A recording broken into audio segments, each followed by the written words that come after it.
Hello friends, कैसे हो आप सभी लोग। अच्छा, तो आज के इस लेक्चर में हम क्या कवर करने वाले हैं, वो है फोकल लेंथ और रेडियस ऑफ कर्वेचर के बीच का रिलेशनशिप। जो कि क्या होता है, F is equals to R by two. हम 10th क्लास से पढ़ता है कि जो फोकल लेंथ होती है वो रेडियस ऑफ कर्वेचर की हाफ होती है। ठीक है, जो मैंने यहाँ लिखा है, एफ क्या है, फोकल लेंथ, और आर है रेडियस ऑफ कर्वेचर। ठीक है, इनके बीच का रिलेशनशिप होता है ये। लेकिन ये रिलेशनशिप आया कहाँ से है, इसका डेरिवेशन क्या होता है, इसका प्रूफ क्या होता है, वो आपको देने वाले हैं। ठीक है, तो बना रहे इस लेक्चर में। तो अच्छा, इसको करने के दो तरीके हैं। एक तो तरीका है कि हम कॉन्वेक्स मिरर की हेल्प ले। दूसरा तरीका है हमारा कि हम कॉनकेव मिरर की हेल्प ले। ठीक है, तो मैंने यहाँ कॉन्वेक्स मिरर लिया है। आप कॉनवेव मिरर की हेल्प ले सकते हो। ठीक है, आप अपने को पेपर करके देख सकते हो। ओके, तो चलो। तो ये हमारा कॉन्वेक्स मिरर, ये इसके प्रिंसिपल एक्सिस, ये फोकस है, और ये यहाँ पर इसका सेंटर ऑफ कर्वेचर है। पोल की फोकस के बीच की डिस्टेंस आपको पता होती है, क्या होती है वो, फोकल लेंथ। वो सेंटर ऑफ कर्वेचर और पोल के बीच की डिस्टेंस को बोलते हैं आर, रेडियस ऑफ कर्वेचर। ठीक है, ये तो आपको पता ही होगा। ये तो होगी आर, और यहाँ से पोल से फोकस के बीच की डिस्टेंस होती है फोकल लेंथ। ठीक है, ओके। तो यहाँ से मैंने एक इंसिडेंस रे पैरेलल पैरेलल किसके डाली, प्रिंसिपल एक्सिस के। ये तो थी इंसिडेंस रे। अब ऐसे कि रिफ्लेक्टेड रे भी होगी। अब वो रिफ्लेक्टेड रे को ड्रॉ करने से पहले यहाँ पर एक नॉर्मल ड्रॉ करना पड़ेगा, जो कि कहाँ से होकर गुजरेगा, सेंटर ऑफ कर्वेचर से। तो ठीक है, ये लो हमने यहाँ से पास कर दिया, ये आगे तक एक्सटेंड कर दिया।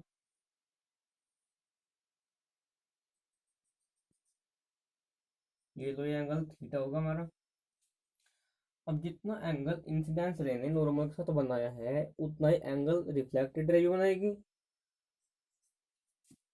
वो जो रिफ्लेक्टेड रे होगी, वो कहाँ से पास होगी, वो पास होगी फोकस से। आपको पता होगा कि जो फोकस होती है उसी से ही हमारी रिफ्लेक्टेड रे पास होती है। कब होती है, जब हमारी इंसिडेंस रे पैरेलल होती है प्रिंसिपल एक्सिस के। ओके, तो यहाँ से हमने इसके पास कर दी,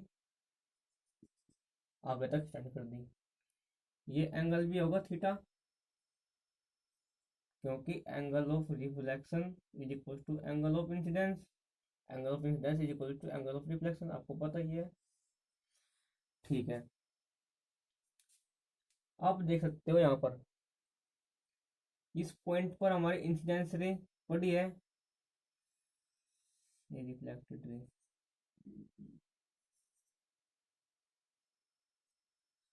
इस पॉइंट पर रिफ्लेक्टेड रे है, इसी पॉइंट पर इंसिडेंस रे है, तो इस पॉइंट को नाम दे दिया मैंने एम। ठीक है, यहाँ से मैंने एक एल्टीट्यूड ड्रॉ कर दिया प्रिंसिपल एक्सिस पर।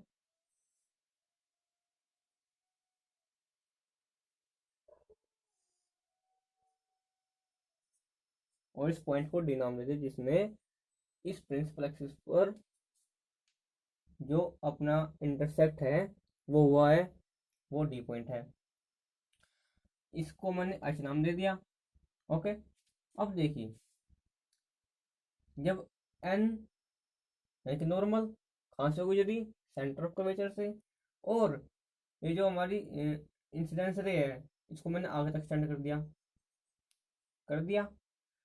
तब क्या होगा कि नॉर्मल और इंसिडेंस रे दोनों स्ट्रेट लाइन है, दोनों के बीच का एंगल कितना है, थीटा है। तो पीछे भी थीटा एंगल बनेगा, यानी कि ये एंगल भी थीटा होगा। ओके, ये एंगल भी थीटा होगा। और जो रिफ्रैक्टेड रे है, जो फोकस से गुजर रही है, आपको पता है फोकस से गुजर रही है, और जो नॉर्मल है, दोनों के बीच का एंगल भी थीटा है। तो आप क्या देख रहे हो कि दोनों के बीच का एंगल जब थीटा है तो ये भी थीटा होगा, कि दोनों स्ट्रेट लाइन है। जब दो स्ट्रेट लाइन एक दूसरे को कट करते हैं तो उनके आमने सामने का एंगल इक्वल होता है।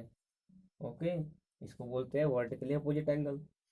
ठीक, यानी कि ये कंप्लीट एंगल कितना हो जाएगा, 2 थीटा। देखिए ये एंगल एम सी पी ये भी थीटा हो जाएगा। अब थीटा क्यों हो गया ये, क्योंकि दोनों दोनों पैरेलल लाइन है, तो ये एंगल थीटा, तो ये भी थीटा। और ये एंगल हो जाएगा 2 थीटा, क्योंकि ये एंगल 2 थीटा, ये एंगल 2 थीटा, क्योंकि इंसिडेंस रे और प्रिंसिपल एक्सिस एक दूसरे के पैरेलल है। ओके, यदि मैं बात करूँ इस ट्रायंगल के अंदर एम डी एफ के अंदर, तो tan 2 थीटा की वैल्यू होगी M D upon D F, M D upon D F,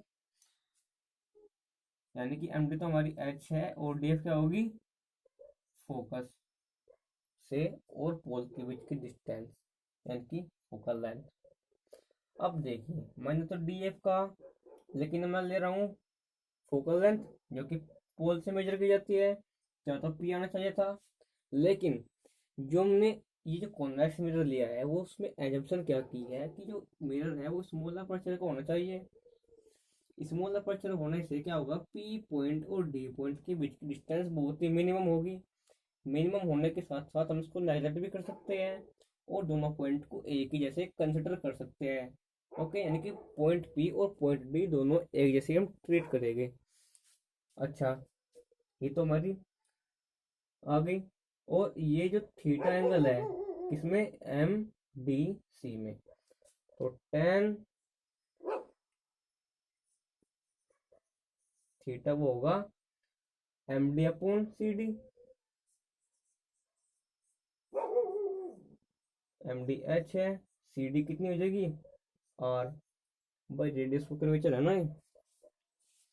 ऐसे हमने पोल से मेजर किया है सेंटर ऑफ कर्वेचर से, तो ऐसे ही जो पॉइंट पे पॉइंट डी क्या हो गए, ऐसे ट्रीट करेगा इन दोनों को। तो यहाँ से भी हमारी जो रेडियस ऑफ कर्वेचर है वो डी से मेजर करो चाहे पोल से मेजर करो, बात ही किया है, तो एच अपॉन आ रहा है। अच्छा, अब देखिए जैसे हमने स्मॉल अपर्चर का हमने एज्यूम किया है, तो जो थीटा और 2 थीटा है वो इतने स्मॉल हो जाएंगे एंगल, जिससे कि इनका जो बीच जो इनका कोरस्पोंडिंग इनका जो कोरस्पोंडिंग ट्रिग्नोमेट्रिक रेशियो है वो क्या होगा, इनकी वैल्यू के इक्वल होगा। इनकी वैल्यू के एग्जैक्ट इक्वल तो होने का नहीं, नियरली इक्वल होगा।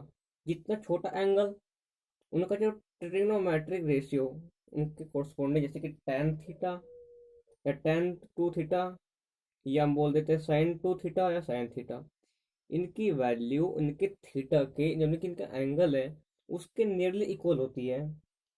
यानी कि हम कहेंगे theta is nearly equal to tan theta and 2 theta is nearly equal to tan 2 theta. बस ये हमारा फाइनल फाइनल इसके बाद हमारा क्या होगा, जो tan 2 थीटा की वैल्यू है वो 2 थीटा की इक्वल होगी, और जो tan थीटा की वैल्यू है वो थीटा की भी इक्वल होगी। So theta is equals to H upon R, और 2 theta is equals to H upon F. ये पहली इक्वेशन, ये दूसरी इक्वेशन। बहुत सरल देखिए यहाँ पर थीटा की वैल्यू यहाँ पर पुट कर देंगे, put theta is equals to H by R in equation 2।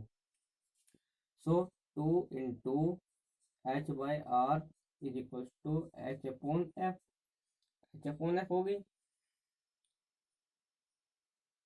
H से एच कैंसिल हो जाएगा, क्या बचेगा 2/r इक्वल्स टू 1/f। ठीक है, ये आ गया। अब क्या कर सकते हैं हम यहाँ पर, इसका रेसिप्रोकल कर देते हैं, r/2 is equals to F. आ गया हमारा वही रिलेशनशिप फोकल लेंथ और रेडियस ऑफ कर्वेचर के बीच में, बहुत ही सिंपल था। ठीक है, एक बार इसका रिव्यू दे देता हूँ आपको मैं। क्या किया हमने, एक कॉन्वेक्स मिरर एज्यूम किया, इसमें हमने क्या लिया कि जो मिरर है वो हमारा स्मॉल अपर्चर का है। स्मॉल अपर्चर का होने के साथ क्या होगा, जो पॉइंट पी पॉइंट डी है एक दूसरे के इतने करीब हो गए, इससे कि हम कह सकते हैं कि पॉइंट डी और पॉइंट पी इतने डिस्टेंस पर है जिससे कि हम इन दोनों को ए से ट्रीट कर देंगे। कर दिया। रेडियस तो रेडियस ऑफ कर्वेचर होगी पी से सी के बीच की डिस्टेंस, और पी से एफ बीच की डिस्टेंस होगी एफ, फोकल लेंथ। ठीक है। फिर हमने एक इंसिडेंस रे इस पर फॉल करी जो कि पैरेलल है किसके, प्रिंसिपल एक्सिस के। देखिए ये पैरेलल है ना इसके प्रिंसिपल एक्सिस के। और जब कोई इंसिडेंस रे पैरेलल होती है प्रिंसिपल एक्सिस की, वो कहाँ से, इसको जो रिफ्लेक्टेड रे होगी वो कहाँ से होकर गुजरेगी, फोकस से होकर गुजरेगी। फोकस से गुजरेगी तो उसके लिए क्या करेंगे हम, पहले एक नॉर्मल ड्रॉ करेंगे जो सेंटर ऑफ कर्वेचर से पास होता है। जितना एंगल इंसिडेंस रे बनाएगी नॉर्मल से, उतना एंगल रिफ्लेक्टेड रे बनाएगी थीटा। वो थीटा एंगल बनाएगी तो रिफ्लेक्टेड रे फोकस से गुजरेगी। कर दिया हमने का भी काम। ओके। अब हमको पता है कि जो रिफ्लेक्टेड रे जो कि पीछे तक स्टैंड की है और नॉर्मल रे पीछे तक स्टैंड की है, दोनों के बीच का एंगल थीटा है। तो यहाँ भी एंगल थीटा को बनेगा बीच में। मैं आपको बताया नहीं, दो स्ट्रेट लाइन जब एक दूसरे को कट करती है तो उनके आमना सामना का एंगल इक्वल होता है। सिमिलरली जब मैंने इस इंसिडेंस रे को आगे तक स्टैंड किया ये यहाँ तक, तो इस नॉर्मल और इंसिडेंस रे के बीच का एंगल थीटा है, तो यहाँ पर भी एंगल थीटा हो जाएगा। ओके, थीटा हो जाएगा, यानी कि ये कंप्लीट एंगल हो जाएगा हमारा to theta.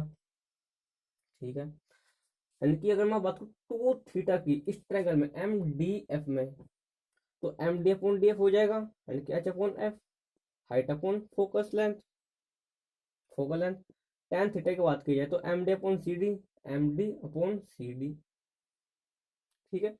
H upon are, H तो होगी इसकी हाइट, आर होगी इसकी रेडियस ऑफ कर्वेचर। फिर हमने देखा कि जो थीटा है वो वेरी स्मॉल है, यानी कि यहाँ पर क्या होगा कि जो थीटा और टू थीटा ये कितने हैं, ये वेरी स्मॉल है। स्मॉल होने की वजह से क्या होगा, ये टेन थीटा की जो वैल्यू है वो नियरली इक्वल होगी किसके, थीटा के। और टेन टू थीटा की वैल्यू नियरली इक्वल होगी टू थीटा, क्योंकि थीटा और टू थीटा दोनों वेरी स्मॉल है, बहुत छोटे हैं। ठीक है। तो जो वैल्यू इसकी होगी वही वैल्यू इसकी, जो इसकी वही इसकी। समझ में क्या तक बात। तो यहाँ पर जो टेन टू थीटा की वैल्यू है वो टू थीटा के इक्वल रख देंगे, होगा। ऐसे ही टेन थीटा में कर देंगे, theta equal to H by R, कर दिया। अब यहाँ से हम थीटा को एलिमिनेट करना है। थीटा को एलिमिनेट करना है तो क्या करेंगे, थीटा की वैल्यू सेकंड इक्वेशन में पुट कर देंगे। कर दिया। तो क्या है मेरा, क्या मिला मुझको फिर, two into H by R बराबर एच बाई एफ, दोनों तरफ एच कट जाएगा। ओके। तो क्या बचा, R by two by R is equal to one upon F. Okay. जब इसका रेसिप्रोकल कर लेंगे, उल्टा कर लेंगे, तो क्या मिलेगा, आर बाई टू बराबर क्या, यही हमारा रिलेशनशिप होता है फोकस लेंथ या फोकल लेंथ और रेडियस ऑफ कर्वेचर के बीच का। समझ में आ गया आपको। तो बहुत ही सिंपल है इसको डेरिवेट करना। उतारना चाहते हो उतार लीजिए।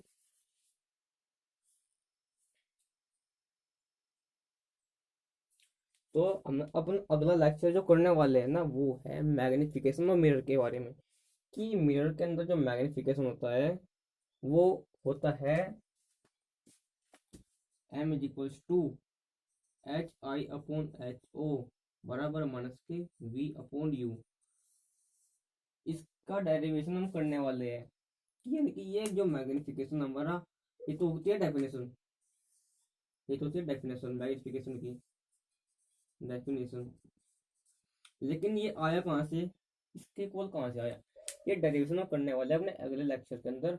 तो बने रहिए हमारे चैनल के साथ।